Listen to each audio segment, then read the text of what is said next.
Guys, Carl Sir on my fourth attempt for what should be a super easy video yet again. Sometimes I forget stupid things and I have to redo things. That's basically where we're at here. Alright, fresh go, let's do this. So today we're going to talk about Faerie 2A. All the videos I put out in the next couple days are probably going to be about the second awakened monsters, so if you have specific requests, now is a good time to hit me up in the comments down here, or just hit me up in the game, either one's totally fine.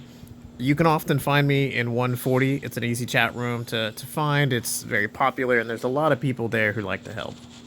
So, Faerie 2A. First, I'm going to cover her use, but also I want to point out the team that you're seeing right now is going to be one of the two teams I'm going to explain for this run. She is when second awakened, will become a very good fire buff stripper. So I don't have a fire element buff stripper, and that means that when wind monsters come around, it's kind of hard for me to strip them, because I have Praha, who's a water, but I don't have any answer for wind yet. Not really. Because Chilling's my other, and again, that's a water. And then I have Elshirion, but Elsh really only helps in specific situations. So I want this. So Faerie, in my opinion, very good buffer. Buff stripper, I'm sorry. Very good buff stripper, the opposite. So I definitely will keep her, but I'm also running her on a specific set of runes that I think further her use. I do not think that she's tanky enough to do this as a 5-star. She'll really need to be 6-star if you want to use her in PvP. You know, that's what this is for. So, I'm going to showcase her runes and then each of the other champions that were involved right here. I've got her on sort of a specific build, speed, crit damage, HP. The reason why is because as a 5-star, you can see her base health is very low. When you get her to 6 and then second awaken her, her base HP is going to be so much higher that it won't be the HP rune that's necessary anymore. You can swap out that 6 slot with an attack percent. Right now, though, I mean, even with an HP percent right here, she's barely sitting plus 7,400. That's not even 15k HP. That is nowhere near enough to touch PvP. So right now, she's got to stay as she is. She actually might even just be a better run or a better build as a full tank while she's 5-star and unawakened. But, you know, I was trying to get this build going and see how it works, and it kind of works, but mostly she's too squishy. So, Despair is what I'm running, and the reason I'm running Despair is because every one of her attacks has multi-hit for 1. This hits 3 times. This hits 2 times, possibly 2 separate targets. And this hits 4 to 6 times. All enemies 4 to 6 times. I mean, this is really, really useful stuff, and when you run that on Despair, you should have a really high chance of them dropping stuns. Also, each attack has a 20% chance to reduce their attack speed, so not only can you stun them with the Despair, but you might also drop attack speed slow at the same time, making them have even less turns. So this is why I'm running her. I really want her to be ready to go soon, so I'm trying to get her warmed up. This is definitely going to be something I'm going to work hard on, so you guys will probably see her awakened pretty soon. These are my Colleen Runes. I really, really, really suggest building her if you don't have one. Fully skilling her is very easy. She's just a very low SARD monster, so she's really easy to obtain and really easy to skill. She is kind of hard to get. This one's my R5. She's kind of harder to get this high stats. I really had to put some effort into it, so I do suggest building her, and I do suggest using her in this team. This is Shiwa. I'm going to show you another team right after this that is a twins team, but this was intended to be my free-to-get, like a free-to-play player kind of thing. And the only monster that I'm using that's not a free-to-play farmable monster is this one. She is not a farmable, you'll have to find her, but I do believe Kali can replace her. But my Kali is only 5-star right now, and she cannot do it as 5-star. Her stats are way too low. Her HP is insanely low. So she'll have to be 6-star before she can be used, so I can't show her in this video. If it does work after I 6-star her, I'll let you guys know. But either way, you should be able to replace Shiwa here with any at least 5-star max level fire nuker. It has to be fire because of the Faerie thing. All the monsters in the team have to be fire. And then Verdehile, I run 1 because the speed boost is very nice. The speed boost from his passes, further nice. And then also, my Shiwa is very low speed. You can see it's only plus 12. I actually would rather her be faster, but I want all these other stats before I want to get her fast. So I'm more or less happy with where we're at with it.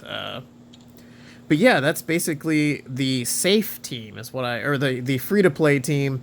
It is rather safe. I've only had 1 loss with it out of about 15 tries. So I know it is safe, and I do suggest. So this is the other team. This is the Twins team. You don't take a healer. You just take Shaina Maruna, Verdehile for the lead. Again, his purpose is just to make sure that Shaina Maruna get more turns. That really, really works with Shaina's passive. And that's part of the reason that this team as a 4-man is really strong, because his passive working with her passive just makes it to where not only do you get more attack speed or attack bar boosting, but then you get more turns of taking away the enemy's attack bar. So it's a serious attack bar manipulation team. And this sort of team helps a lot in places like Toa. I've seen teams like this in PvP. Not a lot like this in PvP, I think, but this is sort of a standard team up between the two of them, Verdi and Shaina. Yeah, I don't think it's anything abnormal for the two of them to team up. I certainly use them in several comps together. One of them being DB10, actually. My DB10 team is him as a lead, and then Shaina as a secondary, and sometimes I run Sabrina, sometimes I run Maruna. I think either one can kind of work there. They have different, advantages. But as you can see, this is, obviously it's the Twins version, but this is a much faster team. Much faster. This team will clear it in about 1:30 or less, and my Shaina Maruna are not on crazy stats. I'll show their stats right now. 117 is what this run was. 51 has been my best run with this team. That was with this team. So here are my Shaina Maruna. The thing, I do not suggest following my Shaina build, and I'll explain why when I get there. But here is Maruna's speed, crit damage, attack. And then basic, I'm just showing you these so you can see. I do prefer a much higher crit rate on her. I'd actually rather have her 85 to 90. 85 probably. Because then when she's hitting, wind, it's instantly 100. Even if she's hitting fire, it's still pretty good. But I'd actually prefer just a teeny bit faster too. But, it is what it is. You got to build with what you have, and I don't have my best runes on Shaina Maruna, so... Alright, this is the build. I do not suggest doing it this way. I fiddled with my Shaina Sabrina and swapped their runes around last FRR, and it's definitely a mistake. My Sabrina is the violent one now, and this is fatal. It's a bad idea. It should be the other way around, so then Shaina gets to use her abilities more often, which means more precision passive and more chakram crushes. So definitely take Shaina with a high speed violent build. You still want a good amount of damage, speed, crit damage, attack being a very basic but decent run. Obviously you can see this is a very bad rune. This isn't good at all. It's just 6-star, and it's the only reason it's really on her. But her stats are very obtainable. She's not fully skilled. She's got a couple of skill ups, so it's definitely a doable build. You guys shouldn't have too much trouble, I should say. Not no one, but if you're at the end of early game to the beginning of mid game, you should be able to put a build like this together for them. If this doesn't work for you, if neither of these teams work for you, feel free to drop down in the comments and say, hey, this doesn't work for me, and let me know why, and I will try to help you in the comments. I might also put in a new video when Collie gets 6-starred and I'm able to run her. If all I do is swap out Shiwa and Collie, I'm not going to make a video, I'll just drop it in the comments. But if I have to do a major team change to make her work, then I'm going to go ahead and drop a new video, and I'll probably put in the comments that I'm dropping a new video. But that's it. We're trying to do a rush to get some subscribers by the end of this week, and take a look at when this video dropped, because by this week I mean, in the next several days from today. By Sunday, if I get 100 subscribers by Sunday, 5 p.m. Central Standard Time, I will let you guys pick a skin. I have enough stones to buy, and I will use that skin for the next month. not only in all of the videos that monster would be in, but in all of my personal play. And it does not matter how good or bad the skin is, you guys pick it and I will use it. That's it, guys. Like, share, subscribe. Please tell a friend, and hopefully that friend likes it. And hey, you may even tell a friend who doesn't play the game, and they may want to play the game. So that would be awesome. Thanks, guys.